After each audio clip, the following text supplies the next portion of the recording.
Madame, Monsieur, bonsoir. Des promesses de dons pour plus de 2 millions de francs ont été enregistrées en Suisse lors de la 11e édition du Téléthon qui se déroulait le week-end dernier.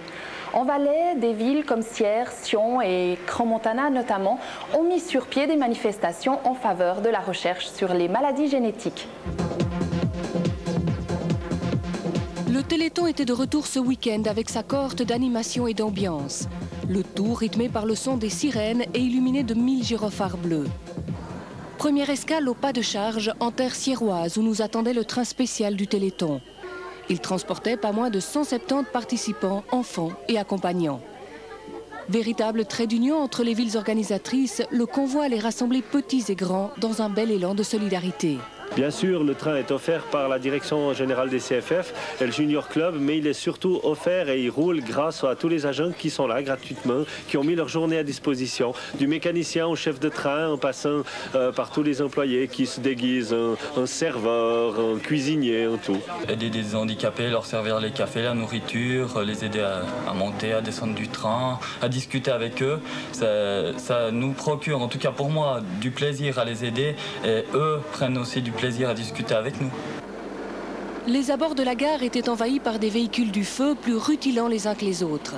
Les enfants en ont profité pour accomplir leur première balade sur la grande échelle, tandis que résonnait le son des Guggenmusik. Première impression à chaud du responsable du Téléthon sierrois qui officiait comme pilote de la nacelle.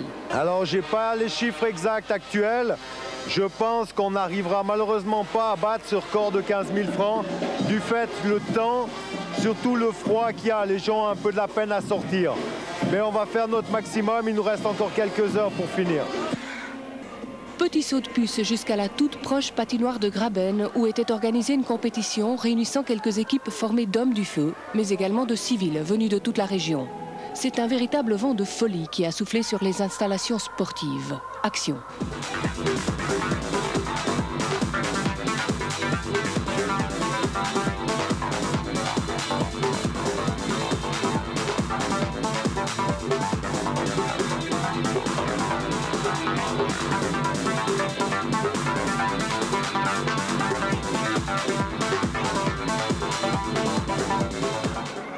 Quelques coups de sirène bien placés et nous débarquions à Sion en fin d'après-midi.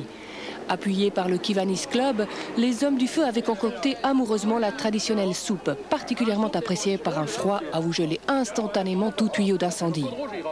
Les organisateurs avaient le sourire aux lèvres et ils avaient de quoi. Réaction. Le but était de présenter nos véhicules, d'animer la place du Midi, ce qui a été réalisé.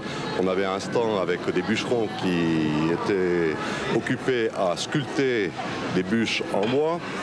Il y a une présentation de tous les véhicules dont dispose le centre de secours incendie de Sion et bien entendu la distribution de cette fameuse soupe avec nouveauté, un stand raclette qui a très bien fonctionné en fonction de la température du jour. Le Téléthon n'est pas vraiment une nouveauté. Chaque année, les camions rouges envahissent la ville pour solliciter la générosité de chacun. Mais au fond, n'y a-t-il pas une certaine lassitude dans la population ? Absolument pas. On constate que d'année en année, il y a un engouement de la part du public pour soutenir cette action. Et le fait que les sapeurs-pompiers sont engagés régulièrement dans cette action, ça attire du monde et les gens jouent le jeu. Il y a la fête et il y a surtout l'après-fête. N'allez surtout pas croire que les pompiers allaient mettre un terme aux festivités au moment précis de la clôture des stands. Regardez plutôt.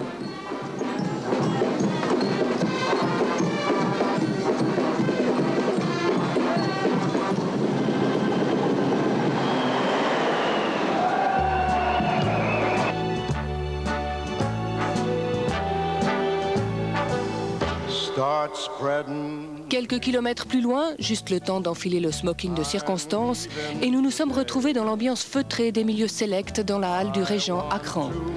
Durant la soirée, les spectateurs ont frissonné à l'occasion de numéros d'adresse plus audacieux les uns que les autres.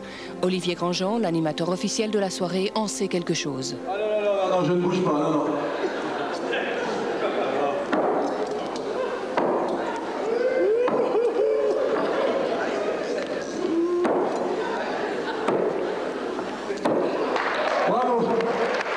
Avant l'entracte et en présence de l'agent 007 en personne, a eu lieu la vente aux enchères de la combinaison de Michael Schumacher, des skis de Roger Moore et du costume de scène de Gilbert Bécaud. Quant au harnais de Roger Montandon, il reprendra du service dans les airs après sa traversée de l'Atlantique. J'avais l'ordre de donner 500 francs et en contrepartie, je reçois un harnais, un merveilleux cadeau, c'est merveilleux. C'est grand, c'est bien. Peut-être que ce harnais va nous servir une fois, sûrement pour prendre des photos, pencher à la portière en vol, sûrement. Il peut être utilisé à ces fins-là.